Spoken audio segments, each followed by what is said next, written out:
Well, good morning. It's good to see each and every one of you out here this morning. As you would go ahead and turn open your Bibles to Proverbs chapter 4, place a marker there. We'll be coming back to that text throughout the lesson. And then turn over to James chapter 3. We'll begin in that text in just a moment. On Saturday morning of September 5th, in California, in Southern California, a couple was hosting a gender reveal party. Some of you already know where this is going. For that reveal, this couple had a very elaborate pyrotechnic smoke machine that was going to be used to reveal the gender. I couldn't even tell you what the gender was because that's not where the story takes us. Little did this couple know that it would be this same pyrotechnic smoke machine that would spark what is now being referred to as the El Dorado fire that has now grown to more than 10,000 acres. And it still is burning to this day. And this couple has been interviewed since, and they feel obviously great, tremendous guilt about what has happened.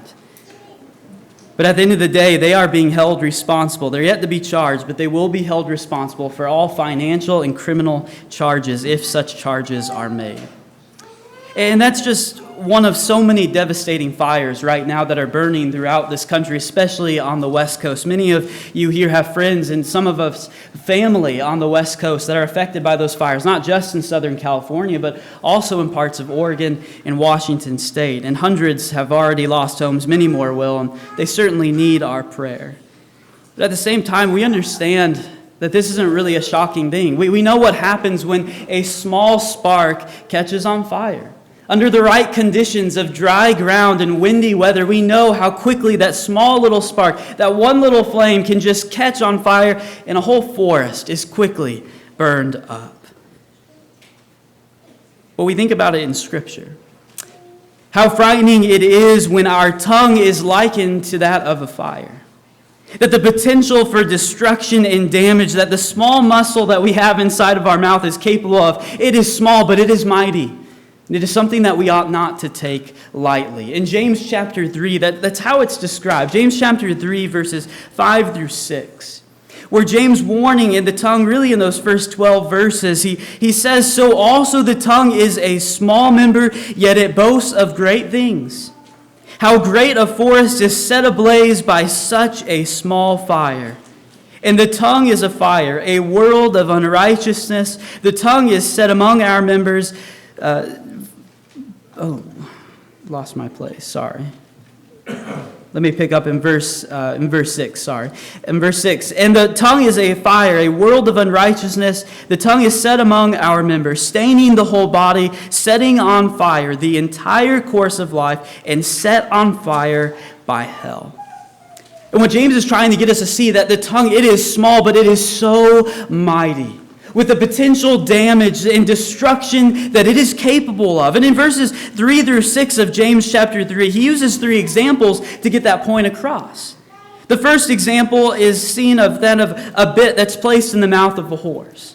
The second example is a rudder in that of a large ship, how that small object is able to control it. But then the last one is what we just read about, a small fire that is capable of taking down an entire forest. James wants us to know, don't underestimate the power of the tongue. And why he begins that chapter by saying, not many of you should become teachers. Understanding the weight that comes with teaching in a way where the tongue can potentially lead people astray. So our tongue is small, but it is mighty. You know, we have expressions, so many expressions when it comes to our speech. And when it comes to the tongue, you've probably heard this one. Maybe your parents told you, sticks and stones may break my bones, but words will never hurt me. And that sounds all strong. That sounds all courageous, but that's a load of nonsense. It may sound good, but we know that physical pain, that's momentary. It's temporary, but yet it's those words. They have a way of sticking with us, creating scars that we feel within our hearts.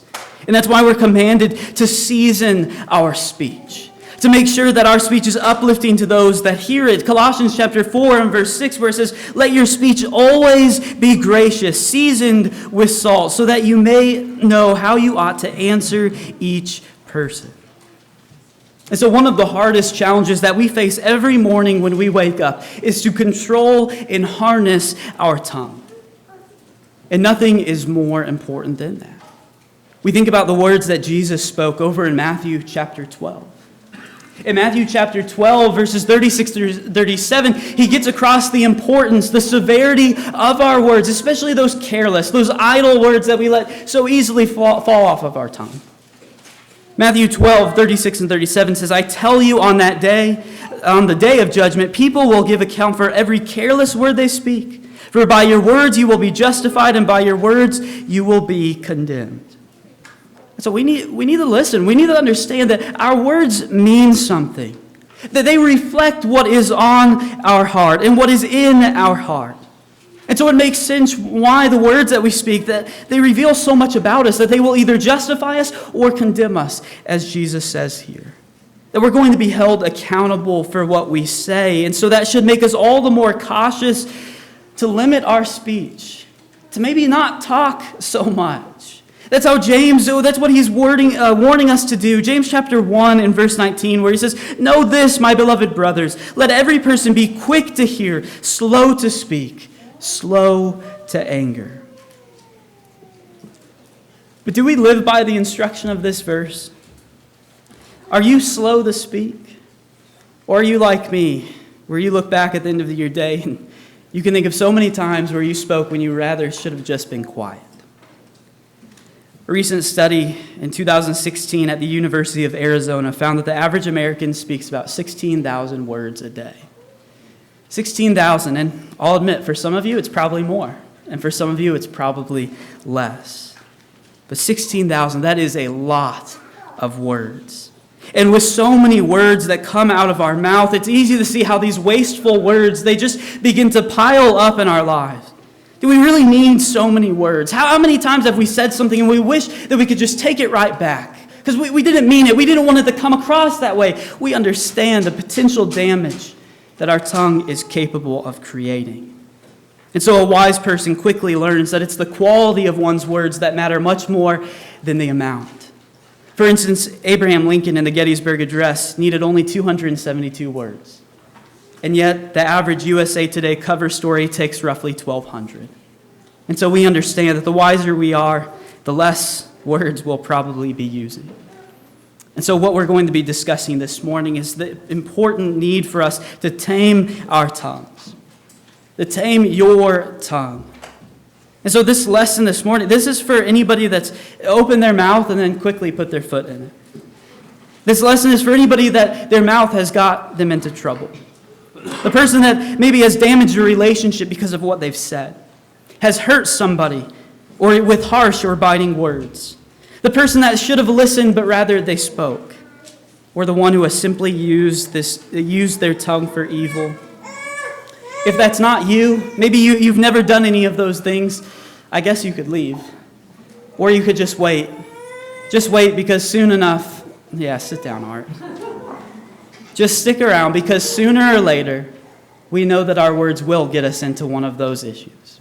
Our tongue is very dangerous, and that's why we need to tame it, what we're going to be talking about this morning. But as you can tell, Proverbs chapter 4 and verse 24 is going to be a main passage that we're going to be spending some time in this morning, because last week we introduced our text in Proverbs chapter 4 in verse 23 by discussing the importance of the heart and the need to guard our hearts. That the heart is the focal point throughout the Bible of our spiritual health. It's the source of emotions and the source of our thoughts and desires. It's the truest you. And so that's why we spent so much time in that passage and kind of talking about what it means to guard your heart and exploring that in context last week. We also talked about Matthew chapter 12, verses 34 and 35.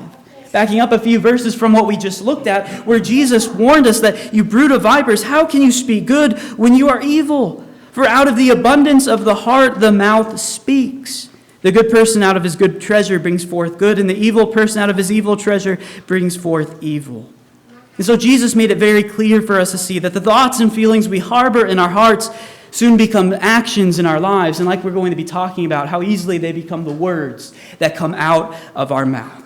And so that's why we must guard our heart. Guard it with all vigilance, for from it flow the springs and the issues of life. But as we tried to clearly point out last week, we better make sure that we're guarding a heart that is guarding and protecting righteousness, that is found in God's word, that we're guarding wisdom, lest we ever be found to be guarding things and passions that are sinful within our heart. But now our attention moves to Proverbs chapter 4 and verse 24. And so we'll turn over to that passage, and that's what we are going to be focusing on for the time being. But I want to begin in Proverbs chapter 4 and verse 20 for a little bit of context. Proverbs 4, beginning in verse 20, it says, "My son, be attentive to my words, incline your ear to my sayings. Let them not escape from your sight. Keep them within your heart. For they are life to those who find them and healing to all their flesh. Keep your heart with all vigilance, for from it flow the springs of life. Put away from you crooked speech, and put devious talk far from you." And so right after we have this instruction that we spent time on last week of needing to guard our heart, Solomon now reveals to his son that it's followed with a similar instruction. Now it's tame your tongue. That's how I would summarize verse 24 and what Solomon is trying his son to understand. You need to recognize the potential that your speech has, the words that you use, and there's certain speech that you should have, but there's certain speech that needs to be far away from you. We understand this, I think. I would hope we understand this principle, that after the thoughts and the intents of our heart, they soon come out as words. And that's what Jesus said in Luke chapter 6 and verse 45. And you don't have to turn there. I'll just reference that where it says, "The good person out of the good treasure of his heart produces good, and the evil person of his evil treasure produces evil. For out of the abundance of the heart his mouth speaks." And so that's why we stress the importance of the heart. That's where the thoughts originate, but then it flows outward. It turns into the words and those cutting and sometimes sharp words that come out of our mouth and off of our tongues. And so it's not enough to simply guard our heart and stop there and just assume that everything else will take care of itself. I have a pure heart, and so everything else will just be easy. We have to make sure that we are putting our mouth and our speech under control as well, that we are guarding our words just as carefully. You guys know that I'm reading from the ESV, the English Standard Version, and in verse 24, it starts out by saying that in that verse, "Put away from you." And that's kind of a loose translation for what Solomon is saying here. I think it might be better translated as "keep away from." And you might say that's just a nuance you're getting across. No, I bring that out for a reason. That there's a difference between putting something away from you and keeping yourself far from you. The idea is if you put something away, that means you have it. Whereas keeping yourself far away means don't let it ever get into your life in the first place. And I think that's more the intent of what Solomon is saying. That you need to keep these things far away from you as possible. And if they ever get into your heart, they ever get into your life, you better remove them as quickly as possible. And the two types of speech that he brings out here is that of crooked speech and devious speech. Crooked speech is that which is distorted, that which is deformed. And when it is applied to speech throughout the Bible, it typically is in reference to the tongue, but also truth.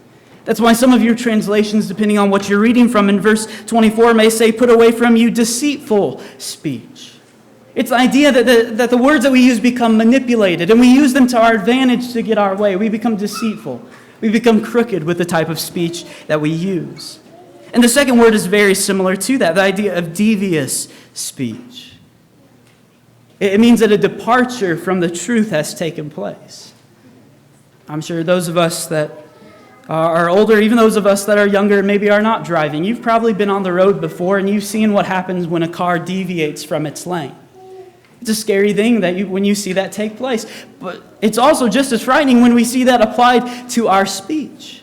The way that we become devious in our talk, that we deviate from the way that we ought to be speaking. And that's what Solomon is warning about here. And that same word for devious is found in the New Testament, 1 Timothy 3 and verse 8, where it's applied to the qualifications of deacons. That deacons are not supposed to be double-tongued or of devious speech. And certainly that would expand beyond just those who serve as deacons or elders, but also those of us who claim to be children of God, that this type of speech has no place in our lives. Both of these words, crooked and devious speech, it describes an abuse in one's speech, misrepresenting the truth, twisting it to make sure that we come out on top. But I want us to expand our thinking beyond just that of twisted speech that Solomon is describing in Proverbs 4:24. Because I hardly think that Solomon had only one particular type of wrong-speaking speech that he wanted his children to stay away from. I think rather he's using these two words in a generic sense to say, keep yourselves away from all unrighteous speech, all ungodly type of speech. Any type of speech that's not uplifting, that's not wholesome, we need to stay away from. Living by the instruction that Ephesians chapter 4 in verse 29 gets across, where it says, let no corrupting talk come out of your mouths, but only such as is good for building up, as fits the occasion, that it may give grace to those who hear. That's the standard for what it needs to be when it comes to our speech. That if it's not fitting, that we do exactly what Solomon said. We put it far from us. We keep ourselves away from. But the problem is, we know. There are so many ways that our mouth and our tongue can get us into trouble. So many different temptations that can easily lead us into sin. And I want us to look at some of the results of what happens when we have an untamed tongue. And I'm not going to be able to spend much time on these at all. I'm not. And some of the verses won't be on the PowerPoint, but I would encourage you to reference your handout or pick one up in the back if you didn't have a chance earlier. Grab that afterwards and see all the different warnings that we have in the New Testament of our tongue and our speech. And so what happens when we have an untamed tongue? Ever been guilty of letting angry words come out of your mouth? Matthew 5:21 through 22, Jesus warns about that. What happens when our anger overtakes us and we insult a brother? We become liable for that. Or what about gossip?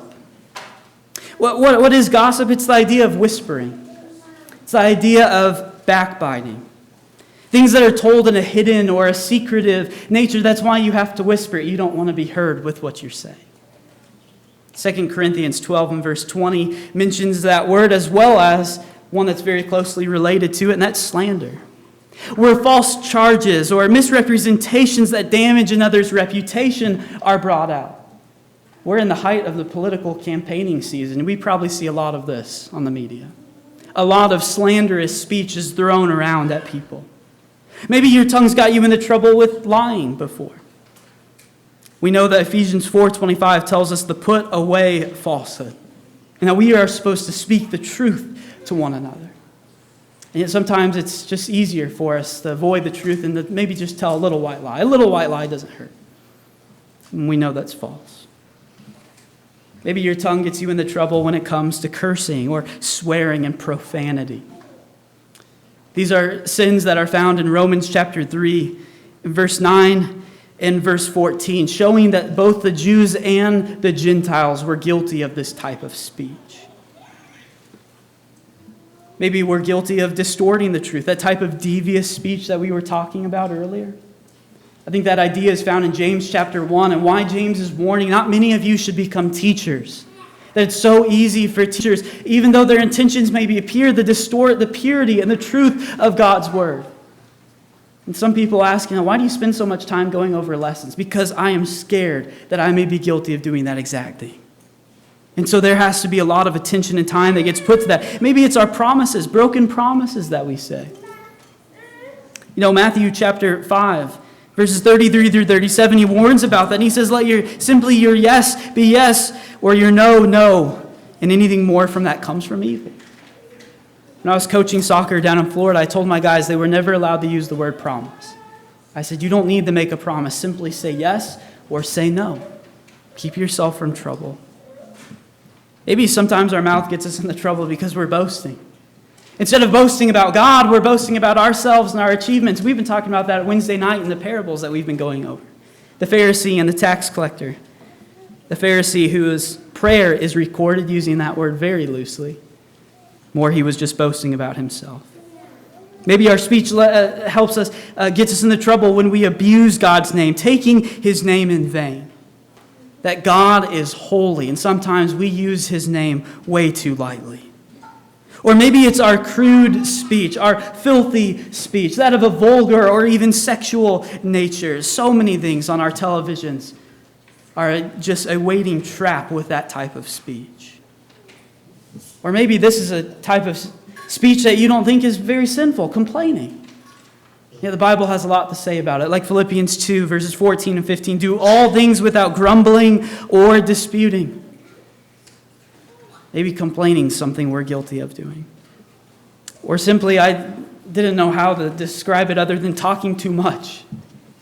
Somebody that's described as having a motor mouth. That their speech just pours out foolishness with no forethought ever given to it. Proverbs 29:11 says that a fool gives full vent of his spirit, but a wise man quietly holds it back. And this list is not exhaustive. There are so many other ways that your tongue can get you in the trouble, and it was overwhelming kind of coming up with this list in preparation for this lesson. It's just as overwhelming now, looking at all these different ways that our tongue can get us in the trouble if we do not tame it, if we do not harness it properly. But I'm going to make it even worse. I'm going to make this hit home even more to us. Not only can we be guilty of doing all of these sins of the mouth with our mouth and our tongue, but we can also be just as guilty as doing those with our fingertips. And what I'm talking about is that of our digital talk, our digital communication.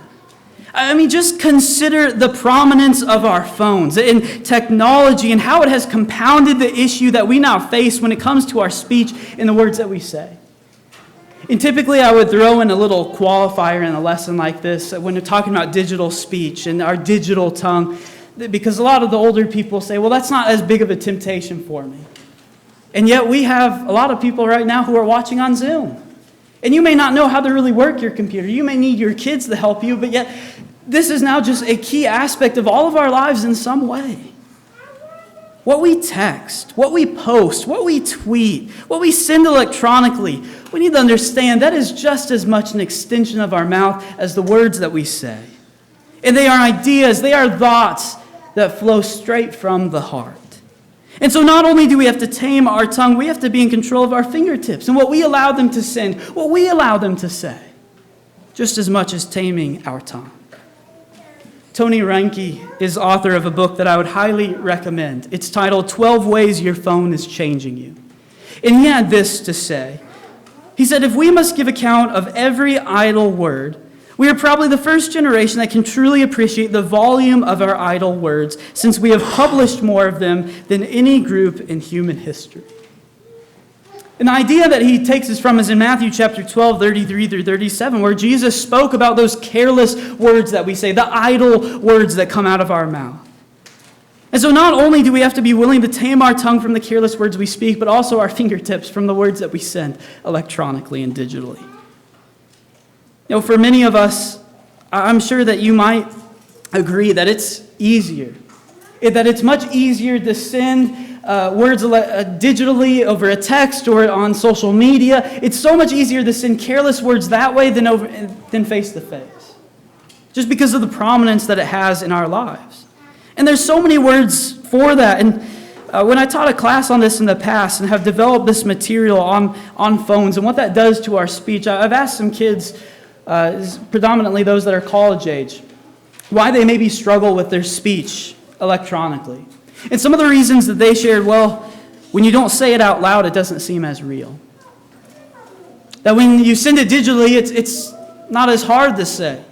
We become emboldened when we're behind a speech, things that we would never dare say to another person's face when we're sitting in bed, laying down, emotions flowing. It's a lot easier to send it.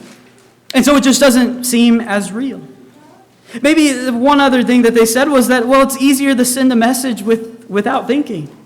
That you can be having a conversation face to face with somebody in a room, and maybe you're going over an emotional topic. You're both at the point of tears, and you can be texting somebody thousands of miles away and say ha ha ha and be laughing. And yet you're not doing that at all.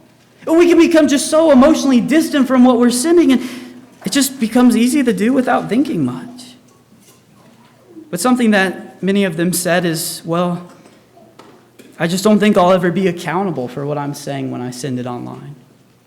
I don't think I'll ever be accountable to anybody else for what I'm texting. what I'm sending on apps like Snapchat. Because maybe the way that we talk on our phones is different than the way that we talk in person. And sometimes those messages that we send, like they said, sometimes we think nobody will ever find out. Even though there's different things that people say are just quote-unquote untraceable. Everything that we post, we know has a way of getting out. Our digital devices can be a great blessing, but they can also be a great curse and a great downfall in many people's lives. And so maybe good can come from this. That we realize the importance of our digital speech just as much as our physical speech face-to-face with other people. That we can quickly realize the danger and the warning of James chapter 1 and verse 19. Where James said, "Know this, my beloved brothers, let every person be quick to hear, slow to speak, and slow to anger." We need to slow down and think about what we say, but also what we type. And so as we finish, I want us to quickly look at 4 helpful reminders, 4 quick reminders of how we can better tame our tongue. And this information is not original with me. I'm taking this from James South, borrowing some of these ideas from his book on James titled Uncommon Sense. And the first is we need to be careful what we say. Be careful what we say. Not very groundbreaking, but boy, do we need to remember that. I heard a story of a newlywed couple. The wife decided to make something special for her husband, and so she decided to bake him a pecan pie. She spent all day trying to get it right. New husband came home, served it to him, took a big bite, and she said, "Well, what do you think?" He responded, "Well, it's good, but it's not like Mom's." That was the last pecan pie that he ever received from her. And that's a great story that all young men especially need to hear before entering marriage. But it just simply reminds us, be careful what we say. That every day we could be reminded of this simple point. That we need to keep in mind what we are allowing to come out of our mouth. Proverbs 21:23 says, "Whoever keeps his mouth and his tongue keeps himself out of trouble." It echoes exactly what we're talking about this morning. The need to tame our tongue. That if we can keep that under control, it can very well keep us from future troubles and future problems. Secondly, we need to be careful how we say it. Proverbs 15 and verse 1 says that a soft answer turns away wrath, but a harsh word stirs up anger. How we say things matters. I mean, let's be real. We understand it. We're not going to agree with every single person on every single issue. We're just not. There's going to be differences. We're going to get into arguments. We're going to have disagreements. And so how we respond when we disagree with somebody oftentimes goes a lot further than what we say. Sometimes we're so harsh with others when we maybe need to disagree with them, when we need to give constructive criticism. It's just deconstructive, not constructive. And so how we say that can make all the difference. You know, that's the idea that Peter's getting across in 1 Peter 3 and verse 15, the need that we have to have an answer for the hope that is within us. And typically that's the part that we quote, the first part of that verse. We know the first part of it, the need to have a defense, the need to have an answer, you know, and then we get into study on evidences and things like that. But don't clip off the end of that verse. Don't clip off how that verse ends, where it goes on to say, always being prepared to make a defense to anyone who asks you for a reason for the hope that is in you, yet do it with gentleness and respect. So many times you get a Bible in a Christian's hand and they think that's authority to pump somebody over the head with it. And that's not the way that it ought to be. We need to be able to talk with those, even those that are of a different denomination, of a different religious belief. We better be able to do that with gentleness and respect. That will go much further than even sometimes the strength of what we are trying to say. What we also need to keep in mind is we need to be careful to whom we say things. We briefly talked about gossip and slander in this lesson, but I think this is a great temptation that we face. Proverbs 18 and verse 8 describe it as the words of a whisper are like delicious morsels. They go down into the inner parts of the body. We like gossip. Especially the juicy gossip, the details that we just have to know. We overhear people talking. We want to be informed on it. We want to know what's going on, and that becomes addictive to some people, like morsels. Tastes good when it goes down. But what we need to simply remember especially before we talk about others, we need to remember what God's Word has to say about this. Matthew chapter 18 and verse 15, I think, would clarify a lot of issues that happen in our personal lives and also in the Lord's church if we remember the model that God sets forth for us when it comes to talking with others or about others. Go to the person first. How many times do people take issues with other people and quickly it spreads throughout an entire congregation and the person has never gone and talked to the other person that they have a fault with in the first place? Matthew 18 and verse 15 spells that out for us. If your brother sins against you, go and tell him his fault between you and him alone. If he listens, you have gained your brother. And it goes on to say what you should do if he doesn't listen. And so that needs to be the model that we follow when it comes to talking about others. Go to them first. And that's not a command. That's not a suggestion. That's a command. And so as one person put it this way, before we hold a grudge, we better be willing to hold a conversation. And I hope that we would live by that. And lastly, if you're not sure you ought to say something, don't say it. Don't say it. If you begin a sentence with, I'm not sure if I should say this or not, stop right there. Do not finish that. Those little moments where we hesitate, if we think that we should say something, maybe that's God trying to get you to slow down and just stop. Bite down on your tongue. Don't finish that. It's like the old adage that we also have similar to this. If you can't say anything nice, don't say anything at all. Proverbs 10 and verse 19 lets us know that when words are many, transgression is not lacking, but whoever restrains his lips is prudent. And so like we've stressed, our words can get us into so much trouble. And so let's do ourselves a favor by limiting our words, restraining our lips, taming our tongue. And so our speech has a great amount of potential for either good or for that of destruction. And so I hope that we will take this lesson to heart, work on taming our tongue, taming our speech. Psalm 19 and verse 14, I'll end with this. It says, let the words of my mouth and the meditation of my heart be acceptable in your sight, O Lord, my rock and my redeemer. And maybe that's a passage that we should add to our prayers. Let the words of my mouth be acceptable in your sight. Lord willing, next week we're going to be talking about our eyes, what we see, and the impact that that has as we continue in Proverbs chapter 4, looking in verse 25. And do we have an invitation song this morning, Nathan? Okay, no invitation song, but certainly we want to let everybody know that maybe there's somebody here that you're not a child of God and you've been studying God's Word, or maybe you have questions. Don't hesitate to reach out to us. We'd be more than happy to discuss with you about what it means to be a Christian and help you begin that walk. Thank you so much for your time this morning.